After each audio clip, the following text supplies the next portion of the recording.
Welcome to Politics Done Right. I am your host, Egberto Willies.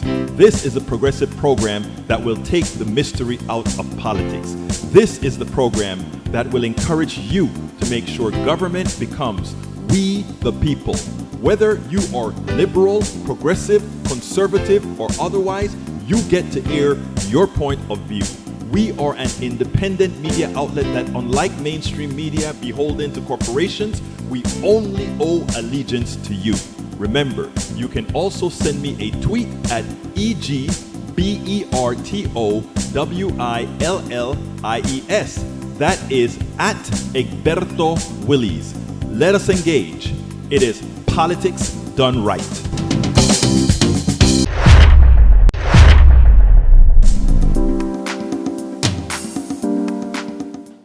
Well, folks, welcome to one more edition of Politics Done Right. I'm Egberto Willies, your host. Thank you so kindly for being a part of the show. We're going to have a great show for you today, and today we're going to start calling El Señor Rodnin El Señor Producer, because he gives me a whole lot of things to put on the screen, and you know what? They're actually pretty darn good. Anyhow, folks, we are going to have a good scream. No, we're not going to have a good scream. We're going to have a good show today. I'm looking at the screen and thinking we're going to have a good screen. Anyhow, let's get that up. I'm doing three things at once, so you know how that goes, and I think I got that one up. Okay, baby, we are here. Bueno, bonito y barato. Okay, let's get busy. Michael, by the way, how was your weekend? I trust that everybody had a great weekend. I had a beautiful weekend. I had a Panamanian, what we call a fried yuca, fried patacones, fried salchicha, and fried, what was the other fried thing? Oh, harina, what's known as hojalda. Really, really good. You know, it was really good. And of course, El Señor, after I was in the park doing all that filming, I told Bruce, hey, come over and have some fry. But you know, Bruce, I guess he was doing something else. So he threw me to the curb. Anyhow, folks, we are going to have a good one for you today. Para ver. Michael Rudden says, Boston Globe, we could save 27,000 lives in 7 steps if all states had Massachusetts gun control laws.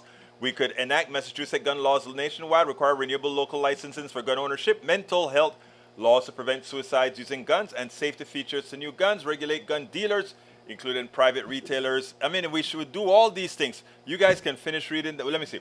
These 7 steps are great and all, but missing one. The leading indicators for gun violence are domestic violence and animal cruelty. Anyone credibly accused of domestic violence or animal cruelty should have their guns temporarily removed permanently upon conviction. Seems like common sense to me.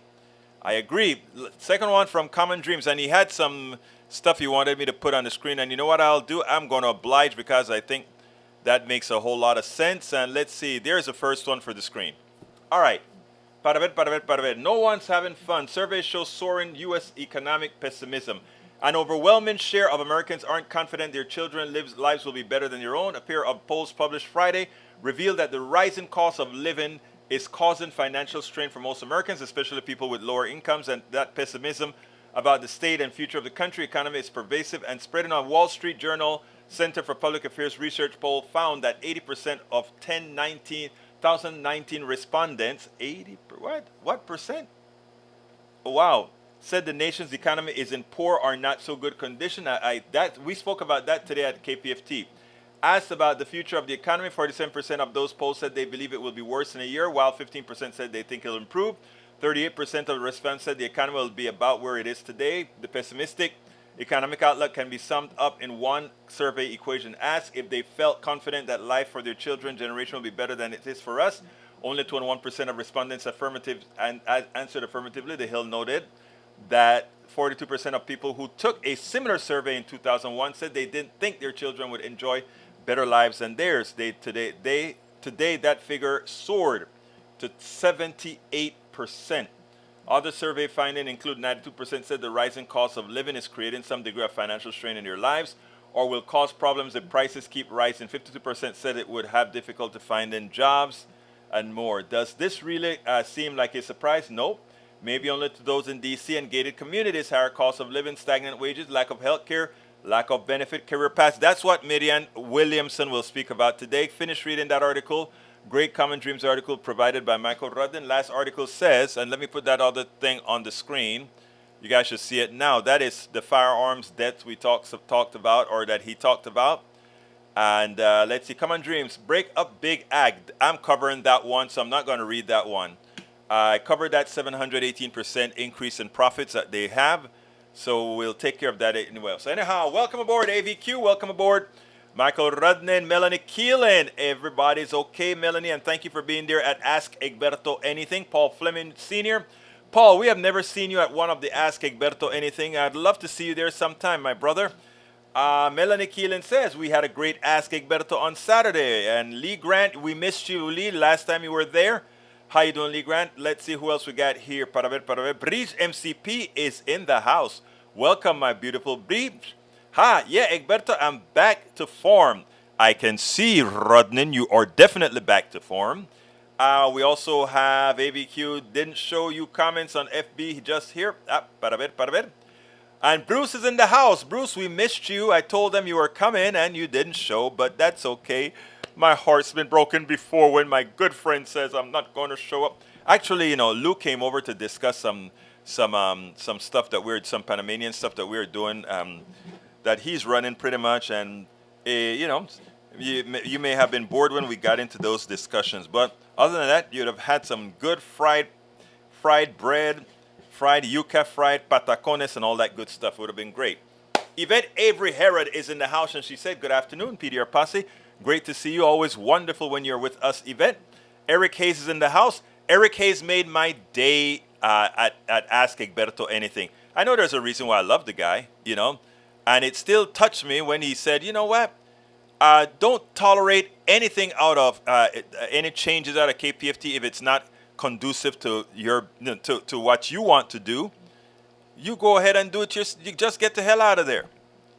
Which is pretty much kind of where I'm going to be if and this is not an ultimatum I give anybody. I'm just saying, if we can't work out something that is good for both of us, why stay? So you're right about that, brother Eric Hayes. It's always good that somebody else comes out and says the same, which is what I was going to do, my dear brother. But that you saw it without me saying it. Thank you. More economic policy disaster stories created by our great leadership we have, and I say that loosely. How is that rescue plan coming? Saudi Arabia, whose relationship with the United States has taken a nosedive during President Biden's tenure, announced on Sunday it would lead members of the Organization of Petroleum Countries, including Russia, to cut over $1 billion barrels of output. They're doing that because there's an oil glut. I've been singing this song for a long time. All you guys have been talking about drill, baby, drill, baby, drill, baby, drill. And what I've been telling you guys is it's not about drilling, baby, drill. We have a glut of oil. They're hiding quite a bit of stuff from all of us. Oil prices soared 7.5% at this week's opening. Yes, I saw that. These guys are thugs. Why do you blame the administration instead of putting the blame where it belongs? The profit margin tells you the answer.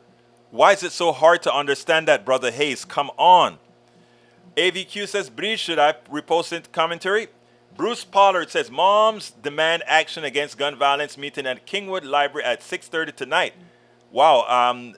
Right here on Lake Houston, I imagine. I don't know if I'm going to be able to make it, though, Bruce, but I'll see. Eric K. says, more financial hurt is coming. Oil prices will go north only if we allow it to go north.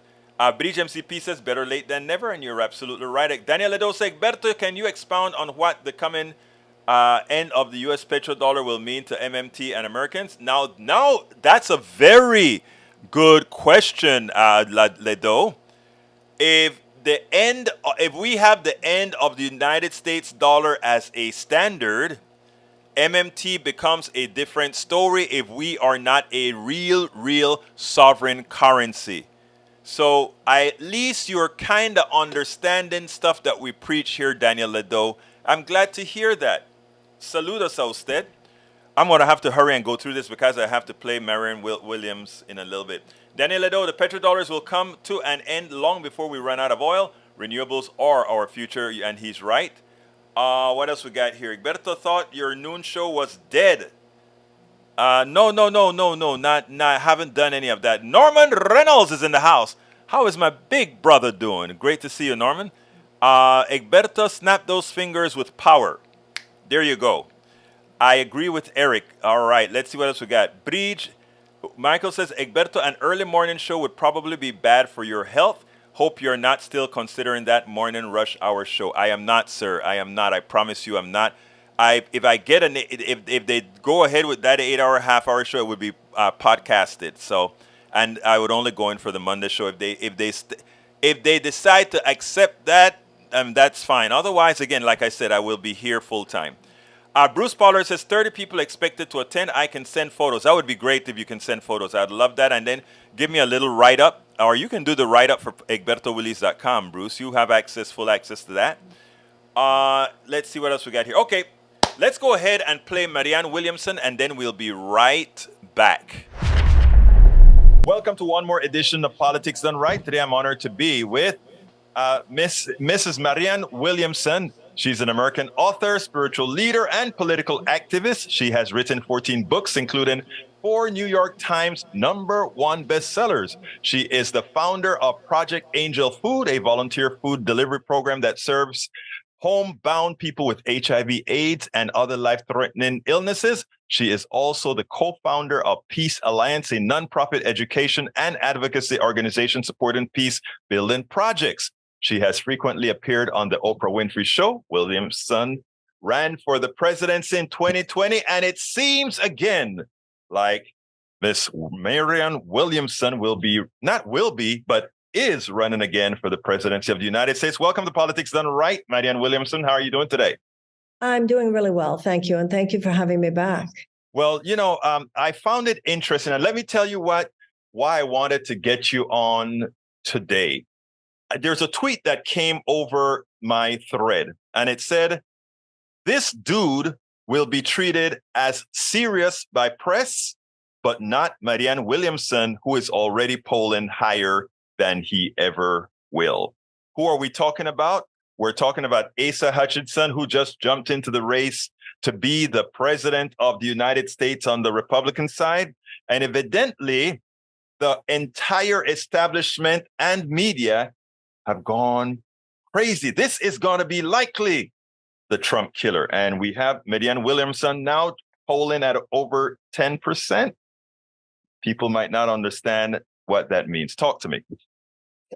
Well, Asa Hutchinson, as you said, he's part of the political class. He's been, I think, wasn't he governor and senator from Arkansas? Arkansas. Yeah. And he's a more moderate, I believe, Republican. And so, of course, it would be part of the scuttlebutt and it would get attention. What Crystal Ball, who wrote that tweet, is referring to, of course, is the fact that I, on the Democratic side, am primarying the president or whoever else will run. He hasn't announced yet. And as you said, I'm polling at 10%.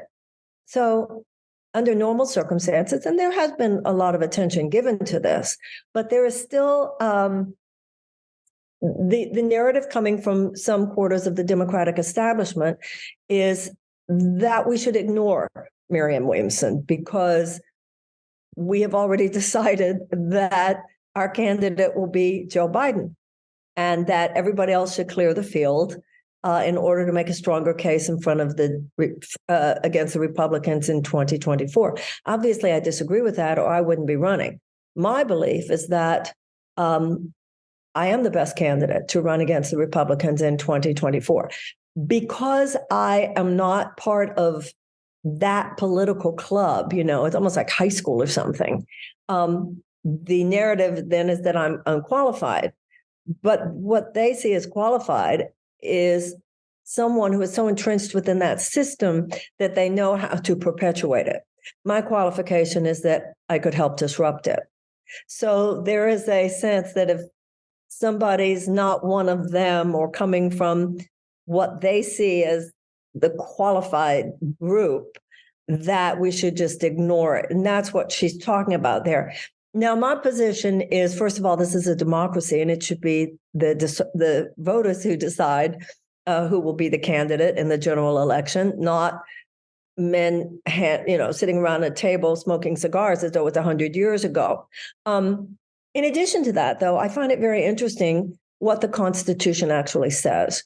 The Constitution says that in order to run for president, you have to have been born here, you have to have lived here for 14 years, and you have to be 35 years old or older. Now, I think it's so interesting here because if the founders had wanted to say you had to have been a governor, you had to have been a senator, you had to have been a congressman, you have to have been a lawyer, they would have.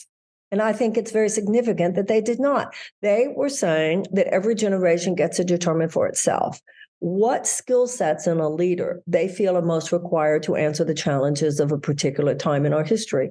And I submit to voters that someone being so entrenched in that system is not necessarily what we should consider qualification for cutting the cord with a clearly dysfunctional era of our history and giving birth to another one. Why would we look to that system at this point to disrupt itself? It won't. It's time for the people to step in. Ms. Williamson, let me just say something. While as a host, I can't take certain positions on candidates, etc. It behooves me on something specific here. You alluded to the point that you had to be of a certain class, and if the founders had wanted it to be a former congressperson or former governor or whatever, that somehow they would make that clear. But the fact that the establishment has reacted to a Donald Trump who it was neither of any of that, who's been proven to not even support the military, to have someone who has shown complete disregard for the laws of the country, and he still gets the notion of that he could possibly be president again. He gets the notion that just, like what he says has any value. You have written several books. You have done quite a bit of studies. Why is it that a guy as inept as Donald Trump gets coverage and someone like you who is more read and has done more things philanthropically for people don't?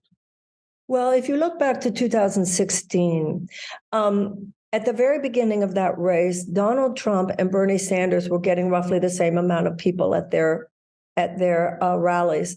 The press thought it was funny. Les Moonves, who was head of CBS at that time, said, "Bad for America, but good for CBS." They knew that that coverage of Donald Trump would get them.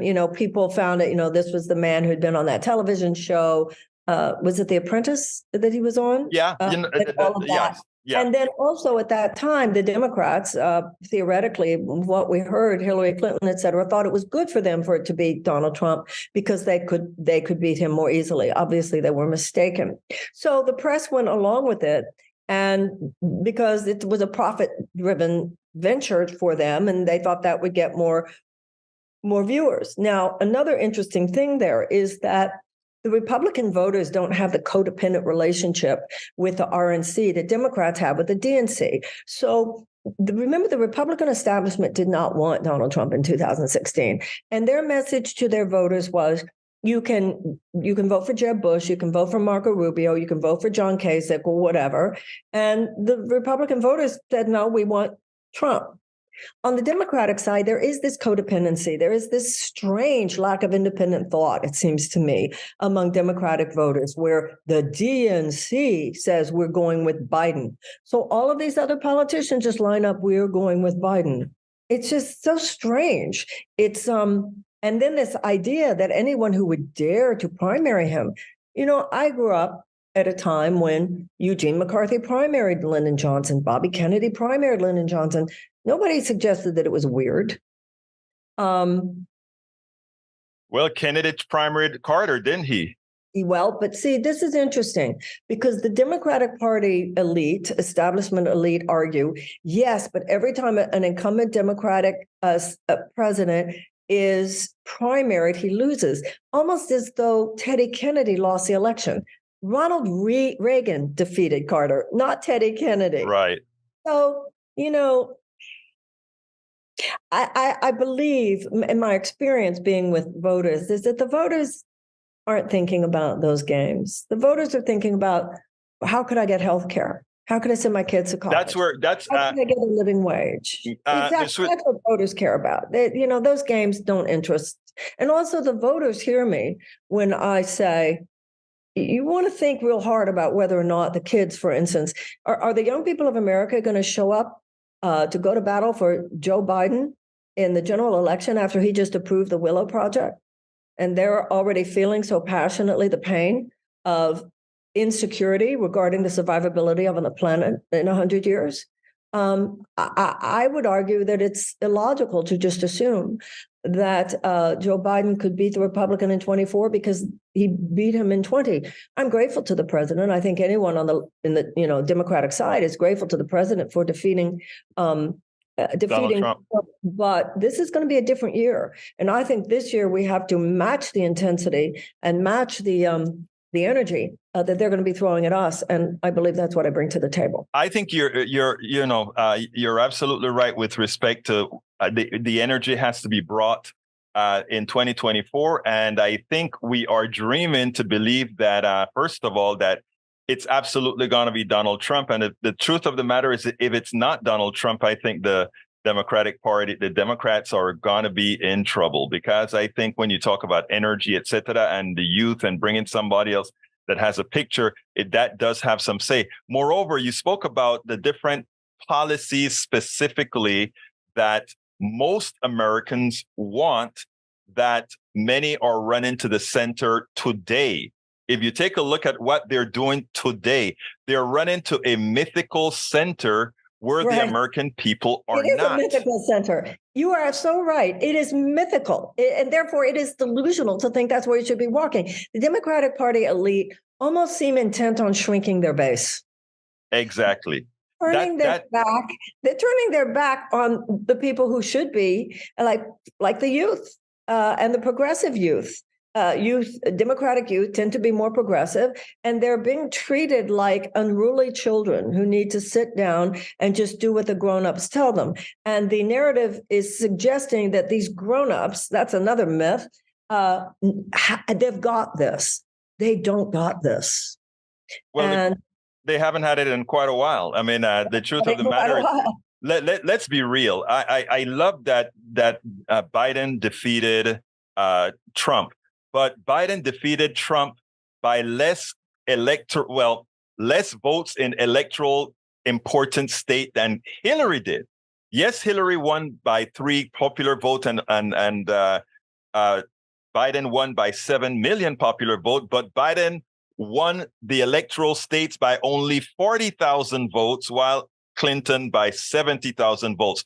And that number should scare every single Democrat who doesn't want to ensure that going forward we have the policies that people really want. It's so extraordinary because, like I said, it's just this lining up with what the DNC has to say. Even though if you look at poll after poll after poll, the American people want today what they indicated that they wanted at the end of World War II. They want universal health care. They want tuition-free college and tech schools. They want free childcare. They want paternity and maternity leave. They want guaranteed sick pay, and they want a guaranteed livable wage. And this is what's different now, I think, having run in 2020. The American people have woken up. The American people get it. The American people are now like, what the hell? Why is it that the citizens of every other advanced democracy have those things, but we don't? So there's always been this, oh, it's very complicated. And I think people are understanding, no, it's actually not complicated so much as it's corrupt. The only reason we don't have universal health care is because of profits for the insurance companies. The reason we have Americans rationing their insulin, the reason we have 18 million Americans who can't afford to pay for the prescriptions that their doctors give them, the only reason we have 68,000 people who are dying every year from lack of health care, 85 million people who are uninsured or underinsured, is because of profits for the insurance companies and the pharmaceutical companies. We don't have common sense gun laws because of the profits for gun manufacturers. We have so many carcinogens in our food because of profits for big food, big agriculture, big chemical companies. We don't have a clean energy grid yet because of profits for big oil. And we have foreign policy, which is far too dominated by profit making of defense contractors. Let me tell you something. This secret is out. Yes. I think that what I just said is the big truth. That is the only thing powerful enough to defeat the big lies that are going to be coming from the Republicans in 2020. Absolutely, Marianne. When we talk about insurance, health insurance, and I want you to touch on this before we end, because I want the older, generally speaking, our older voters are kind of the ones that believe they want to be more centered, not realizing that center does not solve their problems. Let's give an example here. Medicare was something everybody could count on. They could count on having the independence of going to their own doctor, etc. Medicare Advantage is just the privatization of Medicare. What would you do? Would you ensure, if you were to become the candidate, to start supporting the policies that we're talking about to end all this attempt at the privatization of care for the elderly, etc.? First of all, we have half of our elderly population living on $25,000 and less a year. And one of the reasons why the financial burden is so hard on our elderly people is because of healthcare costs, even with Medicare. Because remember, the crisis is not just lack of insurance; it's underinsurance. Exactly. Right. So, I was talking to a doctor one day who said, I used to give people a prescription and I used to talk about a treatment that they needed. The question used to be, what are the side effects? The question now is, what will it cost? Yes. And that includes people on Medicare, because then you have the Medicare Advantage, and Medicare Advantage A, and Medicare Advantage B, and it just wears people down. This is why we need to get rid of all of that. We need a universal health care system. Medicare, we know how to work Medicare. It becomes a Medicare for all, and it's not nearly as complicated as they say. This is not a government run situation. It's government funded. This is pro-business, by the way. This will help businesses to just get that off the table, so it's not even something that they have to think about. Okay, now thinking from the political strategy right now, if we want to be honest, there's a lot that likely as you bump up into the polls, there's a lot of things that will likely need that fast response team. Have you already started to gather your fast response team to cover some of those issues both of us know will be the initial phase of attack on you? Well, they've already started. They've already done it. There have been 3 pretty big hits. I know how they treated me when I was a mere inconvenience last time. So, they've already started. So, give me an example of the fast response that I'll need, and I'll see if I can do it with you here. Oh, no, I don't. We're not going to go there. I just want to make sure that you are ready for to have a fast response team, because in these political times and the speed at which social media moves, it's going to be something that has to get done. Well, the problem with that is the real challenge becomes when to respond at all. Right. Because sometimes when you respond, you appear defensive, or you actually are bolstering the attention. You're actually giving attention to the attack. I believe, for the most part, some of it's just lies, and I try to explain that. But sometimes I think the best you can do is be who you are and say what you believe. And I believe that that's what people really want. In the meantime, you try to respond. I know when the president's press secretary said something about me, I made a video, but I can't make a video about every attack, or then it looks like I'm whining, how they treated me. So it's real difficult to. Well, I don't think it's I tell you the same thing I've told other Democratic candidates. In my humble opinion, I don't think it's about you responding, but it's about leaving nothing unanswered. It doesn't have to be Marianne Williamson, or it doesn't have to be whomever else runs for the Democratic ticket. It's just that Democrats have a tendency to leave things unanswered, and everything I think should be answered. Well, it's a problem though, because it's back to like, when was the last time you beat your wife? It's like, but I didn't beat my wife. But let me tell you how.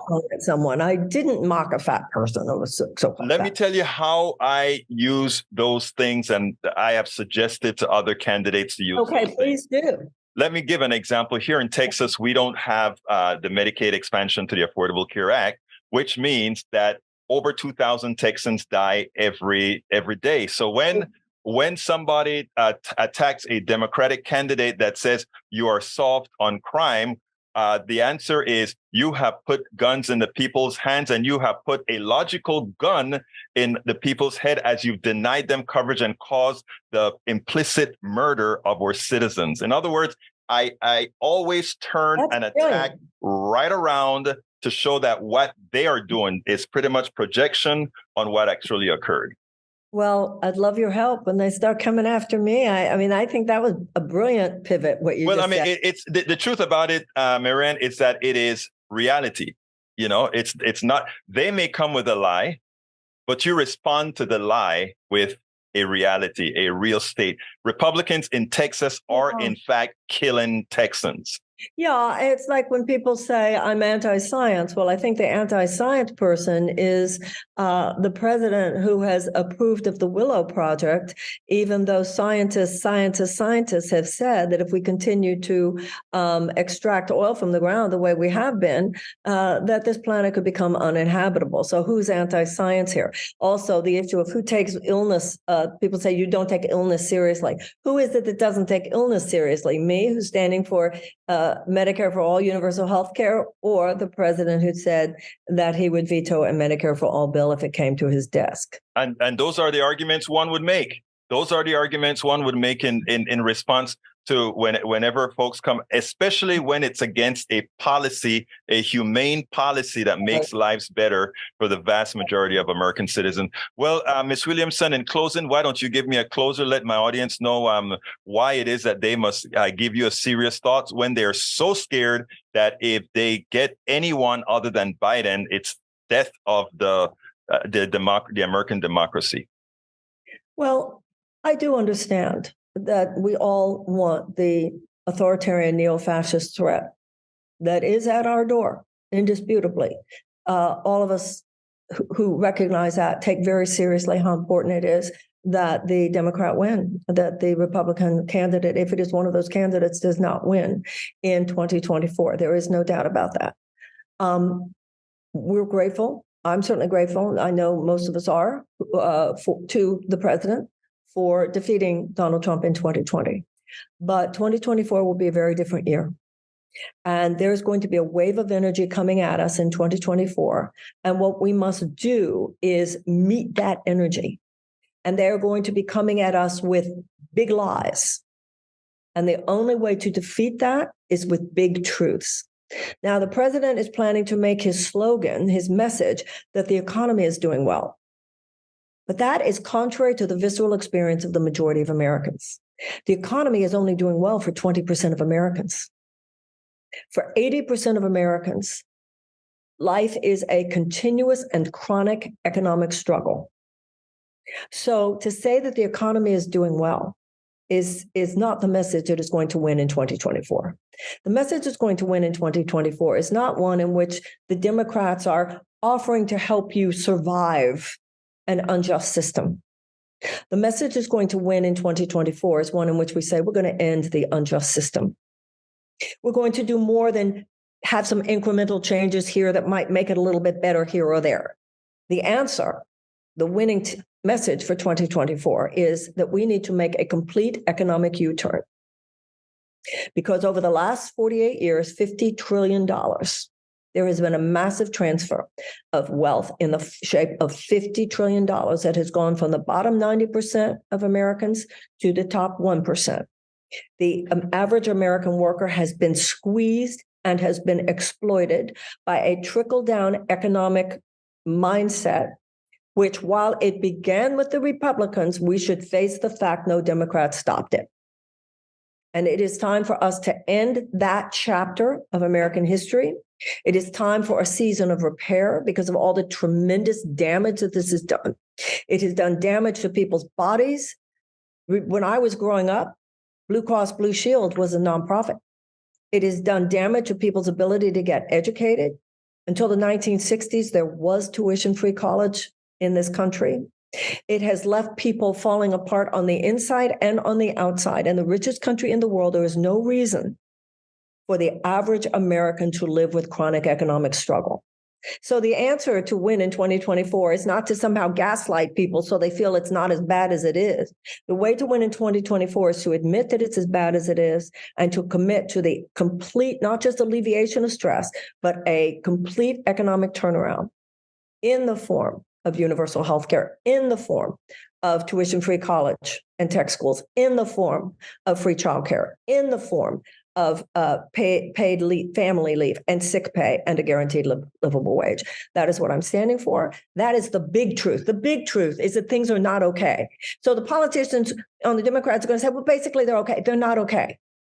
And they can be okay, but not until we face the fact that the majority of American people suffer and suffer unnecessarily chronic hardship economically. That is only because of this unjust, rigged economy in the United States. And the president we need is someone who will call that, who will name it, and who will do everything possible to change it.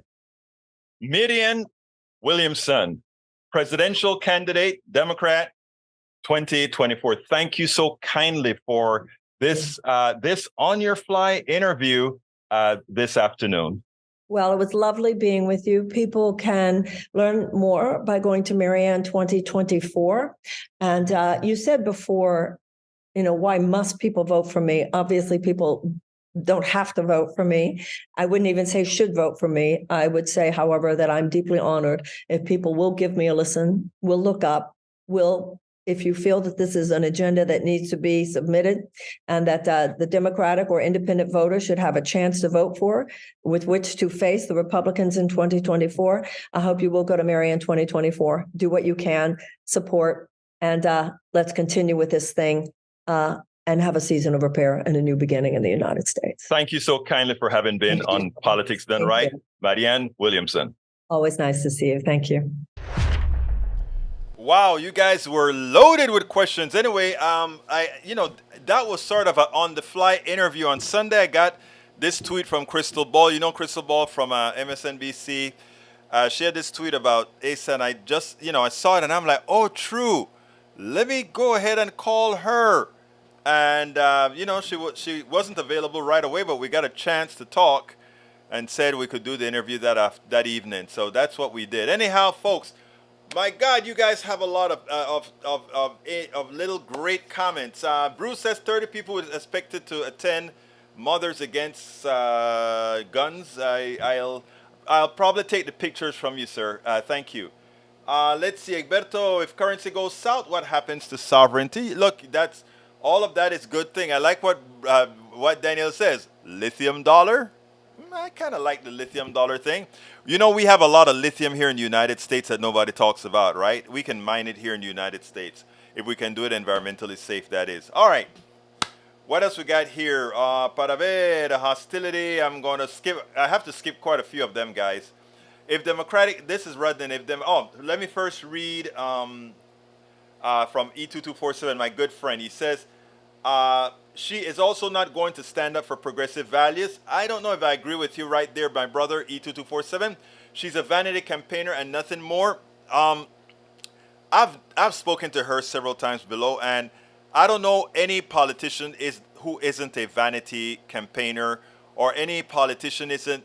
Again, I think if you take a look at what Trump has done, well, I'm not going to go there. Let me just say that I am glad that she is in the race, bringing up these very progressive issues, and will force all who run to have to discuss these things, because these things are not just for Democratic citizens. It's for all citizens, and it polls at 70-80%, these things that she's talking about.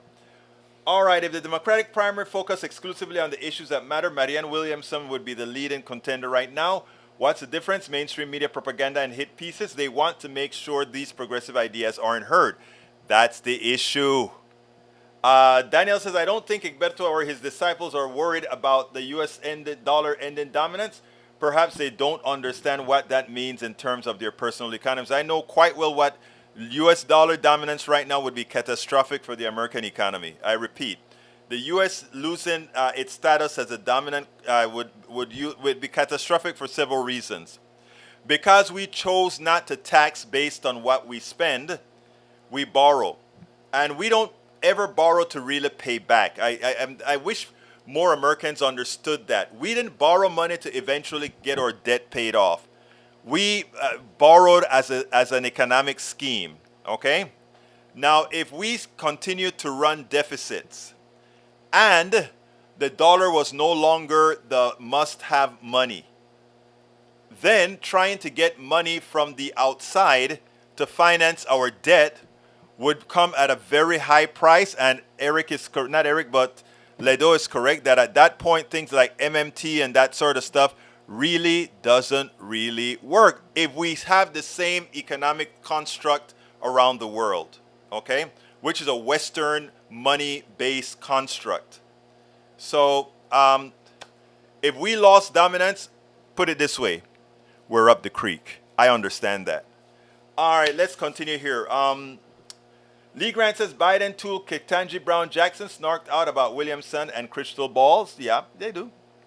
What else we got here? Para ver. Michael Ronan says figure now might be good time to have Marianne Williamson Twitter page in your background while you're listening. I couldn't quite do that, but here is her page as you asked. If you need to find her page, that is what it looks like. What else have we got here? Michael Cisak says, Daniel Ledo, maybe they should look up what happened to the British pound when it lost the world currency standard, right? The British pound lost some of its standard, but the British pound has always been, or was before the what is the European Union's money? The euro. All right, E2247 says, Marianne will only split voters into factions like Jill Stein. We don't need her to help us in that way. I can guarantee you that if there becomes a time for her to drop out for the better good, she would. If there's a chance for her to win for the better good, she would as well. So no, I don't think any Democrat running against Biden is there to create to make sure that a Democrat doesn't win. And I think if you notice how she chose her words, that becomes very evident by how she chose her words and how she could have chosen her words relative to Biden. She didn't do a lot of things that I was wondering if she would do when she went ahead in the Democratic realm. She didn't do that. Let's see what else we got here. Daniel Ado, maybe they Mike Cizek said, Daniel, maybe they should look up what, I read that one already. Does Marianne have some money to put up in her campaign? Yes, I think she's fairly wealthy. Let's see, if Williamson was well-read, she wouldn't be a socialist. I usually said this is what I would change that comment to you, CSAC. If those who follow capitalists were well-read, they would be socialists. And let me explain real quickly. Capitalists makes money on you with you having no recourse. You sign a contract for something and then it's done. I don't want to get into it any further, but just remember, but capitalism believes in the efficient allocation of resources that never really occurs. And moreover, what it really does is it makes money on top of you. Remember one of the biggest phrases, I make my money work for me. Analyze what that really means. Money can't do a darn thing for you. The only way money works for you is if somebody else is doing the work for you. Remember that, always. All right, Marianne and Yang can only run ridiculous campaigns to elevate her brand, sell books. Actually, E2247, my good friend, her book sells very well. I don't know that a presidential candidate, I don't know what it does for her books, whether it increases sales or decreases sales, because a lot of Democrats will be upset with her for running. So I don't know what that does to some sales and what it does to other sales. Okay. Bridge MCP, that's a problem. You have to become rich to run. Yep. AVQ to E2247, just remember that the 2016 campaign, there were more Democratic voters who voted Trump and more Republican voters who voted Clinton than those who voted Green or Libertarian combined. Sadly, third-party presidential runs don't have a chance with our current first-past-the-post system. I agree. Para ver. Okay, we also have Norman Reynolds says if Marlene runs and gets coverage, the Democratic base will get an opportunity to select her or not. After the primaries, I expect she and Biden would support the winning candidate. Of course they would. Let's see what else we got here. Egberto didn't say she was well read. He just said she was red.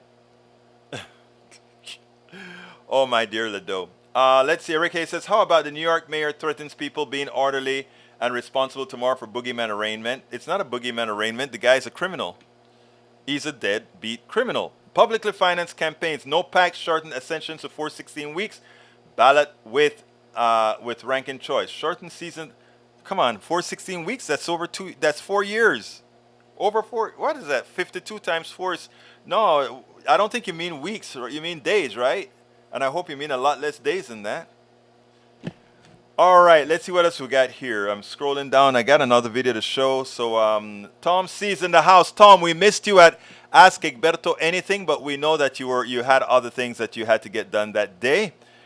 Good points about improving our democracy with fair and free elections from Tom C. All right, I'm scrolling down. Bridge MCP says New York officials plan to close key streets in Lower Manhattan as security measures when President Trump appears in court on Tuesday to be arraigned, said a person familiar. Several streets surrounding the Manhattan courthouse, including Center Street and Baxter Street, are expected to be closed for traffic. I don't know New York, so it doesn't mean much to me. All right, E2247 says, Egberto, I think you're in a real mistake giving up time to her instead of Colonel West, Noam Chomsky, and Chris Hedges. By the way, I did try to get Chris Hedges, but I have an issue with Chris Hedges right now. Noam Chomsky, I can't say what I want to say on air. Cornel West, I'll try to get Cornel. I'll definitely try to get Cornel West. Sarah Kenzor. I got to get my memory banks fixed for Sarah, E2247. But again, look, if you guys want to see somebody, you tell me, I try to get them. If they come, excellent, I get them. All right, let's continue. Wow, it's a lot of messages here. Norman says the economic turnaround that Marianne is asking for is not in the hands of the president. But if somebody like her became president, it meant that we really got progressive and the likely house would look quite a bit different. Roberto Luis está aquí. Dice, saludos mi gente, politics done right. Roberto came over to discuss some issues with a new Panamanian thing that he's planning for downtown, all over Houston actually. I won't spill the beans, but in the process we made ourselves some hojalda, fritura, patacones y todo eso. Teníamos esa comida panameña pero perfecto, right, Roberto? All right. Mike Cisak thinks she's in fantasy land. I don't think she's in fantasy land. We were taught to believe that the things that we have earned is really fantasy land. But we'll keep talking about that, Mike Cisak. I'm glad you're here. Let's see what else we got here. Lee Grant says, it's bad as it is, Williamson campaign slogan. Yeah, I guess it is. I don't know. I didn't look for the slogan. Daniel Little said the Democrat Party will never allow a we effed up and Biden has been lying to you message. Marianne is toast. That's not what Marianne is saying at all. All right.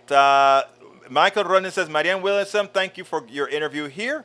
And let's see what else we have. Para ver. E2247, when Marianne gets endorsed by Keith Olbermann, then I'll take her seriously. Okay, let me call Keith and see if I can get him on too. Used to have Keith stuff when he was going out with Tu Sabe Quien. All right, Bridge MCP says she is fresh and on the money, but I feel she won't make it. Well, we'll see. We'll see. You know, again, I'm not taking positions on this. I can't take positions on this right now. All right, let's see what else we got. Michael Ronan says, after the live stream, please check out Marianne Williamson Twitter page. Look at the issues you care about and move on. Keith Olbermann should be heard by each of you and pass on to all persons you can convince to listen to his analysis. I will listen to Countdown. I used to listen to Countdown a lot. Egberto, your buddy Hidalgo did a mini Ironman competition. She's strong. Okay. Egberto, not paying your debt off will bite you in the AWS. Okay. All right. Look, guys, I'm running out of time. So what I'm going to do is I'm going to go play the next one that I want because I want you to listen to this later. It's going to go over by a minute or so, but that's okay. Let's get busy. Recently, I did a story where a Kingwood resident, Luisa Fernanda Montoya. Her kids have been harassed in school, and finally they came to her home, harassed her, broke glasses, tried to run over her kids, come to the door, and did all kinds of nasty things to this family because they had the gall at one point to fly the LGBTQ flag at their home, given that her trans son was getting all kinds of abuse in school. Well, she had a rally yesterday in Kingwood, Texas, very well attended rally, and she told a story. And the base of the story is, my son told me he was trans when he was 2 years old. I want you to listen to this, and then we'll take it on the other side. You know, a lot of people don't know this, but in my will allow me to share this, but my child told me he was trans when he was 2 years old. Whoa. He was 2 years old. And of course he didn't come and say I'm trans. I mean, you are too. You don't even know that word, right? And we were in Target, and I remember I wanted to buy a tutu, right? And I was like, I want to go to the dressing room because when you have a color, you know how anything is a big deal, right? And I remember at that time I said, just come here, just try this tutu on, so I just buy it. And at that time I remember this little 2-year-old told me, I'm a boy, and you took off the tutu.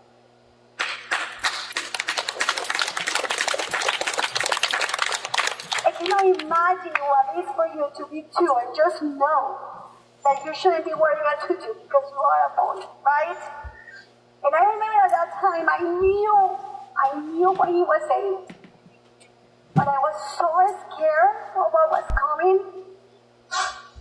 And I was not in denial because I knew what was happening at that moment. But I thought, if I don't say anything, he may be just gonna grow up and say, oh, I didn't know. Yeah, I was confused, right? So I told myself, you're not gonna say anything, but you're gonna keep an eye. Then he turned 4 and he said, I want to be a Spider-Man. And I said, oh, he means Spider-Girl. So I went to Amazon and I found a Spider-Girl. And I put it on. And he said, no, I'm a boy. I need to be a Spider-Man, right? Then he turned 5 and he said, I want to be Superman, right? And I say, no, he means Superwoman, right? Wonder Woman. So one day he took me to the mall and he said, I'm going to show you, just remember, he doesn't have social media, right? So he's not social media, making him gay. And he's like, gay. But anyway, so we go to the mall and he point out, and he said, look, did you see that guy at that store? And it was the band store, right? And he said, look, I am like that. So in his little brain, he's trying to comprehend, right? That that's who I am. And he is trying to explain his mom that knew the entire time that he's trans, right? And I said, okay, I get it. Then he turned to 9 years old. And when he was 9, he said, hey, I need to talk to you. And I'm going to talk to you in your language. Which I was like, you speak Spanish? We have been forcing you to speak Spanish. And he said, look, when God made me, he got the Play-Doh and he made the body of a girl. But he got confused. And he grabbed the brain of a boy and he put it there. And that's who I am, Mom. And I said, he was not confused. He knows what he did. And you'll never, ever, ever have to explain this concept again. And I said, are you sure you're a boy? And he said, yes, Mom. And I said, but you're a Latino, so you better dress up because you're not going to be a fodongo. So he went to Target and for the first time. And if you are the parent of a trans child, you know what a hassle was to buy these cute clothes, right? And for the first time, he was so excited. And he got him a tie. Because remember, he's a Latino, so he better step it out again. So we got him a tie, and we went and got him a haircut. And I am so proud of you. And I was telling him, you have huevos. Because for you to tell me since you are 2 years old that you are trans, I'm proud of you. When people talk about somehow it's a choice, they simply have a lack of empathy. Why would something be a choice that in today's judgmental society causes so much harm? Why would something be a choice if doing so risks one's life? Recently, I came across a message of a dear friend of mine, Cody Pogue, that says it best. Let's listen to that, and then we move on. So I made a video the other day saying that as Christians, our duty isn't to tell gay people and transgender people that they're living in sin and call out sin and embarrass them and all that sort of thing. And let me tell you, I got a lot of hate. People are like, he's leading people down the wrong path. He's on the way to hell. He's a false prophet. And look, I've never claimed to be a prophet. I'm just some dude on the internet. But, I think it's pretty simple. Jesus said the greatest commandments are to love God and love thy neighbor. If we could just follow that plain, simple rule, I think we could create such a better world. And Jesus said all of the law is fulfilled in that. I like the way Garth Brooks put it. It's about people loving people.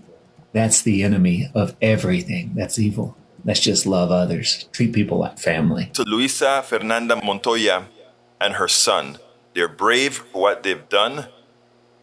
They're brave for making an issue out of it, and they're strong for not just sitting back and taking it, but bringing awareness.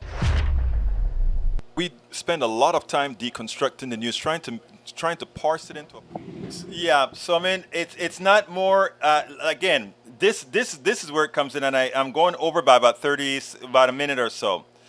And this is the one time that I understood what she was saying. At 2 years old, this kid kept on saying, the dresses are not for me. Dresses are not to me. That's not who I am. But they couldn't explain it. They wanted to do all male things. And when crying and screaming to the parent at the age of, I think 9 is what I had been told, comes into the office, and it came with a Play-Doh story. You know how God takes the Play-Doh and make people? I think he just put the wrong part on me or something like that. The kid said, again, completely out of the blue. Completely out of the blue. I think it is so important for us to not just get stuck into what we thought, what we believe, how we were programmed.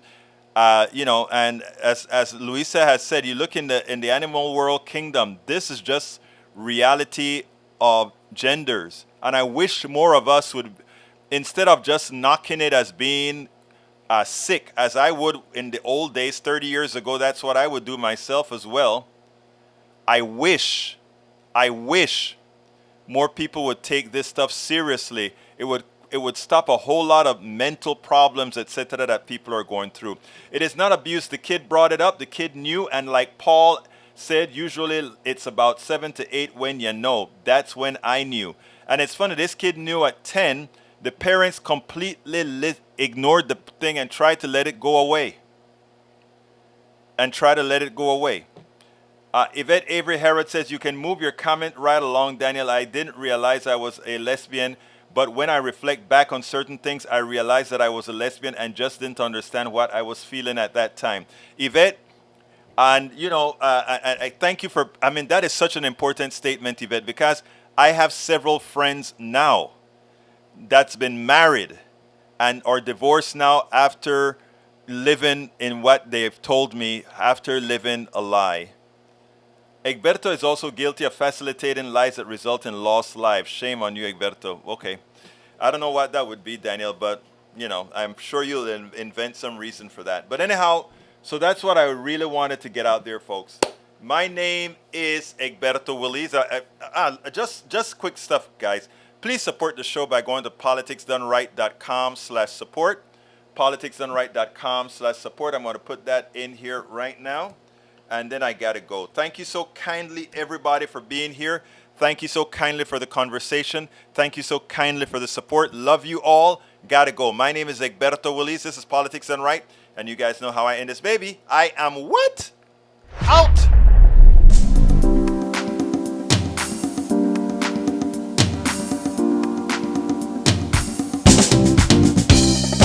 Welcome to Politics Done Right. I am your host, Egberto Willis. This is a progressive program that will take the mystery out of politics. This is the program that will encourage you to make sure government becomes we the people. Whether you are liberal, progressive, conservative, or otherwise, you get to air your point of view. We are an independent media outlet that, unlike mainstream media beholden to corporations, we only owe allegiance to you. Remember, you can also send me a tweet at EGBERTOWILLIES. That is at Egberto Willis. Let us engage. It is Politics Done Right.